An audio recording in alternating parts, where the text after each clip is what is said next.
Salut, moi c'est Hélène, j'ai presque 44 ans. Salut, moi c'est Inès et j'ai 14 ans. Bienvenue dans ce premier épisode de Spoodcast. C'est hyper dur à dire. Pour ceux qui n'avaient pas, la ref, c'est la contraction de podcast et de spooky, parce qu'on va parler de films d'horreur. Donc dans ce format de podcast, on avait envie de parler de films d'horreur parce que c'est un genre qu'on connaît pas beaucoup et qu'on avait envie de découvrir. Pour commencer de manière pas trop brutale, je t'ai d'abord montré des films à l'ambiance un peu sombre, avec du suspense, mais qui faisaient quand même pas très peur. On a regardé Délicatessen, Édouard aux mains d'argent, Les oiseaux, Rebecca, Frankenstein de 1994, Dracula de Coppola, Entretien avec un vampire, Cube, Dangereuse Alliance, Shaun of the Dead, Le Village, Signe, Shutter Island et Split. 14 films, si j'ai bien compté quand même. Ça commence à faire un peu ta culture... ta culture de ma génération. Mais bon, c'est des classiques maintenant, comme on dit. Globalement, t'as plutôt aimé ces films, même si j'ai l'impression que t'as trouvé qu'ils faisaient pas assez peur. Je sentais une petite légère frustration, non ? C'est juste ambiance, donc en soi, ils font pas... Ouais, à chaque fois, t'étais un peu là, genre, ça m'a pas fait peur. Du coup, je pense que t'as hâte d'attaquer les films qui font un peu plus peur. Mais avant ça, je voulais qu'on partage notre top 5 de ces films qu'on a préférés sur ces 14, là, jusqu'à maintenant. Du coup, à chaque fois qu'on a regardé un film, on lui a attribué chacune une note sur 10. Donc ça lui donnait une note sur 20 au total. Et notre top 5, c'est Shutter Island avec une note de 18,50 sur 20. En deuxième position, il y a Frankenstein avec 17 sur 20. Entretien avec un vampire, Les Dents de la Mer et Shaun of the Dead, ils ont tous les trois 16 sur 20. Tout à fait. Alors, pour celles et ceux qui les auraient pas vus, est-ce qu'on peut en dire un mot ? On commence par Shaun of the Dead. Alors, c'est une comédie d'horreur qui est sortie en 2004, qui a été réalisée par Edgar Wright, qui est un Anglais. Ça se passe en Angleterre. Est-ce que tu pourrais faire un petit résumé pour ceux qui connaissent pas du tout ce film ? Déjà, c'est une parodie des films d'horreur de zombies. Donc ça prend vraiment tous les clichés des films qui battent sur les comment ça s'appelle, apocalypse de zombies. Et tout est rassemblé dans le même film, donc c'est assez drôle. Ça fait pas très peur, c'est juste un peu... Juste les décors, enfin les zombies sont bien faits quoi, donc c'est un peu juste ça qui fait un peu peur, mais sinon l'histoire c'est plutôt drôle quoi. Oui, il y a énormément de blagues, et puis les zombies sont au départ pas du tout terrifiants, d'autant qu'ils sont très lents. Et que vraiment ils sont pas très agressifs, à part il y a une scène où il y en a vraiment beaucoup qui sont rassemblés et où là ils attaquent vraiment quoi, et où on fait pas trop les malins. Mais sinon la plupart du temps c'est quand même plutôt toujours cocasse quoi. Mais c'est ça que j'aime bien moi dans ce film, c'est que c'est à la fois drôle et à la fois il y a quand même des scènes où il y a des persos principaux qui meurent hein, quand même. Et voilà, et du coup globalement c'est quand même à la fin je trouve que c'est quand même il y a des scènes comme on dit émouvantes alors que c'est une comédie quoi. Enfin, t'as pas ému toi, t'as un cœur de pierre. Non mais c'est juste c'est vachement drôle du coup je suis restée sur ça en fait. Alors après, on peut parler des Dents de la Mer, qui, alors là, pour le coup, est un grand classique, je pense que tout le monde l'a vu. C'est un film de Steven Spielberg, tu connais Steven Spielberg? Eh ben, t'as vu E.T., t'as vu Jurassic Park, et il a co-réalisé aussi certains Indiana Jones que t'as vu. Et pour info, c'est adapté d'un bouquin. Et bien sûr, il y a la musique incroyable de John Williams, qui est un compositeur de musique, notamment de films, qui a énormément travaillé avec Spielberg, et notamment sur aussi Jurassic Park et tout. J'ai dit qu'il était sorti en 1975, je sais plus. Est-ce que tu veux nous faire un petit résumé ? Donc, attends, c'est qui le personnage principal déjà ? Bah, c'est un policier quoi. Père de famille aussi. Et en gros, l'intrigue, c'est il y a un requin tueur d'hommes sur les... Bah, pas loin du tout de la côte. C'est pas très réaliste parce que le requin, il attaque vraiment quoi. Mais oui, voilà, en gros, c'est un flic qui doit en fait, c'est un village, une petite ville en bord de mer, quoi. Donc, c'est sa responsabilité, la sécurité, quoi, sur la plage. Il est un peu embêté, mais moi ce que j'aime bien dans ce film, c'est qu'il y a le message entre guillemets et les valeurs qui sont un peu portées, c'est que lui c'est le seul à vouloir vraiment alerter la population, et que dans le village il se heurte en fait à la politique locale, notamment le maire, et aussi tous les commerçants qui font leur beurre sur les touristes et qui veulent pas du tout dire aux gens et alerter parce qu'ils vont perdre beaucoup d'argent, quoi. Et ça, c'est un aspect, je trouve, hyper intéressant du film aussi. Ensuite, on a regardé Entretien avec un vampire, qui est un film qui est sorti en 1994, réalisé par Neil Jordan. Je sais pas du tout qui c'est. J'ai regardé, mais il a pas fait des gros... C'est fou parce qu'il a vraiment fait un espèce de banger en 94 avec quand même un casting de fou. Mais je sais pas trop ce qu'il a fait après, quoi. Alors, pour info, c'est adapté d'un roman de Anne Rice. Et il y a un casting de zinzin. Est-ce que tu veux nous dire... Alors déjà, Brad Pitt, Tom Cruise, on dirait un G, son C. Antonio Banderas, Christian Slater, ça j'arrive pas à dire, Kirsten Dunst. Du coup, ouais, casting incroyable pour l'époque, puisque c'était tous des énormes stars, à part Kirsten Dunst, qui était, je pense, pas encore connue, mais qui est devenue une énorme star après. Donc voilà, je vois pas comment ce film n'aurait pas pu être un succès. Et en plus, c'était tiré d'un roman qui était super, donc voilà. Résultat, gros succès, gros carton. Est-ce que tu veux raconter? C'est pas facile parce que c'est quand même un film assez long avec beaucoup d'intrigues, mais si tu veux lancer un petit pitch, le pitch. Déjà, en fait, c'est Brad Pitt, du coup, qui est un vampire, qui raconte en fait toute sa vie. Donc c'est plein de flashbacks. Et enfin toute sa vie, pas à partir du moment où en gros il devient vampire, quoi, à maintenant. Et il se passe plein de trucs, il y a beaucoup de rencontres, et puis il apprend un peu à devenir vampire. Enfin au début il veut pas trop manger les gens, et voilà, il rencontre d'autres vampires, il y a des gentils, des méchants, enfin voilà, quoi. Donc ouais, il y a énormément de personnages et pas mal d'intrigues. Et encore, ils en ont enlevé par rapport au bouquin parce qu'il y en avait encore plus dans le livre. Et ce qui est intéressant, effectivement, c'est que Brad Pitt a pas du tout envie de manger des gens, enfin de tuer des gens pour vivre. Donc, du coup, il est complètement en contradiction avec Lestat, le personnage qui est interprété par Tom Cruise, qui est son créateur, en fait, qui l'a transformé. Et ils sont tout le temps en conflit, quoi, et plus ou moins gravement quand même, parce qu'il y a vraiment des fois où c'est violent entre eux. Et du coup, ça donne un personnage de Brad Pitt quand même très laconique tout le temps. En fait, il est vraiment dépressif.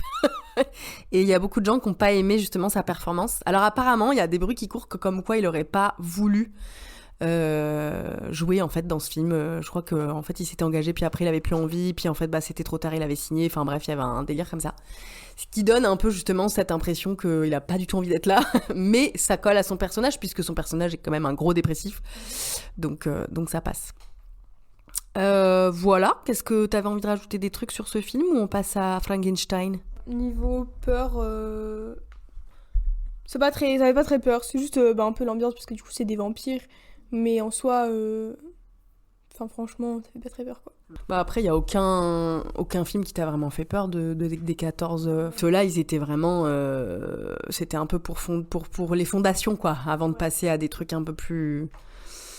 voilà, peut-être un peu plus peur. Et encore, dans les prochains que je veux te montrer, on n'en est pas encore non plus sur des niveaux... Voilà, on va quand même y aller crescendo, comme dirait l'autre. Alors, Frankenstein, qui est aussi sorti en 94, qui est de Kenneth Branagh, je sais pas comment on dit, qui est d'après Mary Shelley, encore une adaptation, c'est fou quand même, hein. Beaucoup de succès qui sont tirés de livres. Que le casting, on a Kenneth Branagh, on a De Niro... Et Helena Bonham Carter, qu'on adore, qui était... comment elle s'appelle dans Harry Potter Bellatrix, merci. Je te laisse faire le petit pitch. Donc c'est... Monsieur Frankenstein, je sais pas si c'est un docteur ou pas, enfin bref. Ouais. Frankenstein, docteur Frankenstein, qui a un but dans la vie, assez bizarre, mais bon, chacun son délire. Qui, en fait, il veut ressusciter les gens, il va chercher des cadavres et il essaye de recréer un corps, et ensuite avec de l'électricité, un système un petit peu compliqué, il essaye de redonner vie à cette chose là. Donc ça marche, et donc il y a une espèce d'humain recollé et recousu de toutes parts qui arrive dans le monde, et donc Frankenstein il a peur parce que Enfin, je sais pas, ouais, il prend peur. Parce qu'il a une force, oui, Frankenstein. Enfin, le monstre a une force surhumaine, quoi. Et du coup, il l'abandonne en pensant qu'il va choper la peste et mourir. Sauf que non. Donc il survit et après, il recherche Frankenstein pour le retrouver et voilà. Pour le retrouver et se venger, parce que il lui en veut de l'avoir créé, en fait, et surtout de l'avoir abandonné, je pense. Parce que c'est pas cool, en fait. Bah non, il a pas d'amis, puis personne n'a envie d'être son ami, parce qu'il a vraiment une sale gueule. On va quand même pas... Il fait un peu peur, quoi. C'est un peu l'histoire d'une vengeance. Après, Frankenstein, c'est quand même une histoire assez connue aussi, mais une bonne adaptation, je trouve, de Kenneth Branagh. Et pour finir... Eh bien, Shutter Island, notre top one qu'on a adoré. Alors, Shutter Island, c'est adapté d'un bouquin, d'un thriller de Dennis Lehane, qui est excellent. Moi, j'avais d'abord lu le livre avant de voir le film. Et c'est un film qui est sorti en 2010, comme toi. Et il a été réalisé par Martin Scorsese, pour, comme on dit en américain.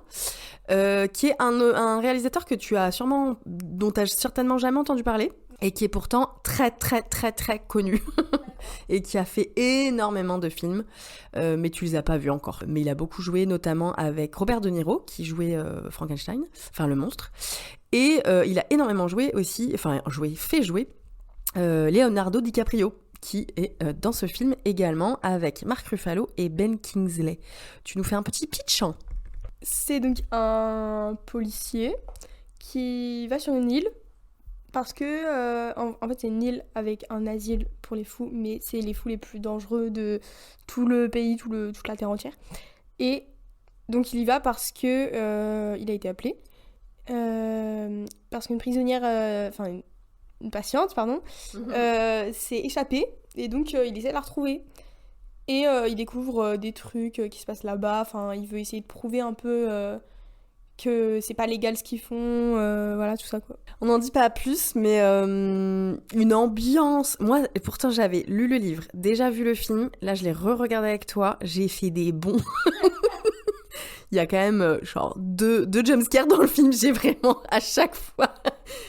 hurler et sauter de mon fauteuil, et cette ambiance, elle est glauque, c'est hyper dark, c'est toujours hyper pesant, enfin bon, Martin Scorsese, c'est un super réalisateur, et voilà, ça se ressent, quoi. Ils sont deux policiers, et vraiment à chaque fois qu'ils se retrouvent tout seuls, t'es en stress parce que t'es là. Pourquoi t'es tout seul là, en fait? Vous séparez pas, les gars, un petit peu de bon sens, enfin voilà, quoi. Voilà, ça fait pas peur dans... Enfin, il n'y a pas de méchant, je veux dire, qui fait peur, mais c'est l'ambiance qui est un peu glauque. Bah ouais, c'est donc forcément les personnages sont censés être des fous dangereux, donc déjà ça te met dans une sale ambiance. T'as pas envie d'être là, quoi. Et puis bah l'histoire, elle est incroyable, donc voilà, c'est pour ça que c'est notre préf finalement. Est-ce que on donne pour info les autres notes? Split, il a 15 sur 20, pas mal. Le Village, 14 sur 20. Les Oiseaux, un 12 sur 20. Cube, Signe, Dracula et Rebecca, 11 sur 20. Je voulais juste te signaler que Split, Le Village et Signe, c'est le même réalisateur, c'est Shyamalan, qui est un réalisateur hyper connu aussi des années 90-2000, parce qu'il a fait énormément de films comme ça, un peu d'ambiance mystérieuse, suspense, thriller, slash des fois même film d'horreur. Et il a été très, très prolifique, il en a fait beaucoup, et il en fait toujours d'ailleurs. Et voilà, et pour te dire qu'on va en voir d'autres de lui. Donc si t'as bien aimé, Split notamment, lui a quand même mis 15 sur 20. Donc j'ai hâte de te montrer d'autres films de ce réalisateur qui font un peu plus peur, hein. Ce que j'avais envie qu'on fasse avant le prochain épisode, c'était te montrer l'affiche du prochain film qu'on va regarder pour que tu puisses me donner un peu tes ressentis et que tu essayes de deviner de quoi ça va parler. Alors, qu'est-ce que tu peux la décrire ? Bah, du coup, c'est un fond noir. Et au centre, on a un couteau qui est suspendu, je pense. On voit pas le manche, mais on voit la lame du couteau, quoi, qui est vers le bas. Et dedans, on voit le reflet, du coup, de quelqu'un qui crie. Donc c'est super. Et ensuite, il y a le titre et le réalisateur, tout ça. Donc... Alors, à ton avis, ça va parler de quoi ? d'un assassin. Je pense, vu le couteau. Ouais. Et du coup, la victime, je pense, ça va être la personne qui est... Enfin, la victime, ou je sais pas, en fait, mais... Alors, c'est un film en noir et blanc de Alfred Hitchcock. Donc, on a déjà vu Les Oiseaux et Rebecca de ce réalisateur. C'est vraiment la base des films d'horreur, entre guillemets, Alfred Hitchcock. Donc, c'est les plus vieux films qui existent dans le domaine, enfin, en tout cas, à ma connaissance. Donc, ça me paraît important que tu en aies vu. C'est bien qu'on ait vu Les Oiseaux, notamment, quand même. Rebecca, je pense qu'il est beaucoup moins connu, mais moi, c'est un de mes films préf, donc je te l'ai montré, je t'ai forcé. Et par contre, Psychose, c'est vraiment un des films qu'il a fait qui font le plus peur. Donc, même si il est daté, qu'il est vieux, et qu'à mon avis, tu n'auras pas peur en le regardant, tu risques d'être un peu tendu, peut-être.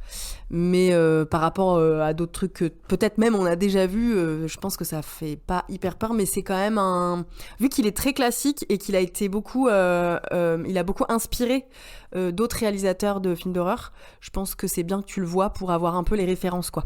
Et voilà, on va vous laisser avec en vous encourageant vivement à lire les livres ou à regarder ces films que nous on a bien aimé quand même partager ensemble finalement. Pour le prochain épisode, du coup, on va regarder Psychose. N'hésitez pas à le regarder avant que notre épisode sorte, comme ça vous pourrez en parler avec nous. Et en attendant, on vous fait des bisous.